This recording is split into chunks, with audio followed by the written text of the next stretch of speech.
伫南投的指南宫，每一年过年拢会分钱宝，真侪民众拢会去排队去领。不过，竟然有人假趁这款黑心钱，伫网络顶卖仿的钱宝。即马警方抓着2个人，而且查扣400外套的钱宝，嘛叫违反商标法，移送法办。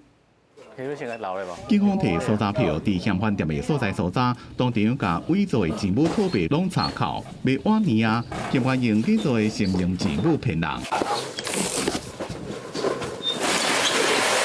南投德山指南宫每年元旦甲春节拢会分钱物套币，今真侪人排队要来领。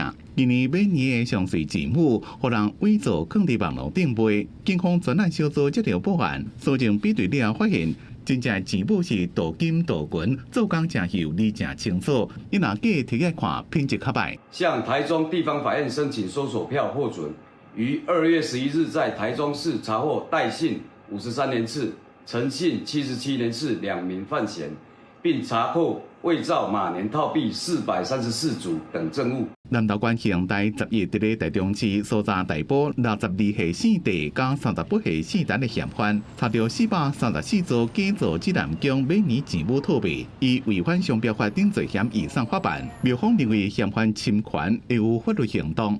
金跟银都是镀纯金跟纯银，他那个是内做的他那个叫铸造，所以他就来我们这边核对，确定是仿冒品，会跟我们的法律顾问会来研究后续我们要怎么进行。警方讲，指南宫钱物的传统拢是送的，无伫咧卖。民众伫咧过年期间，若想要买一寡宗教纪念品，一定要对正式的授权公道买，千万唔通伫咧网络平台买一寡来路不明的套币。记者综合报道。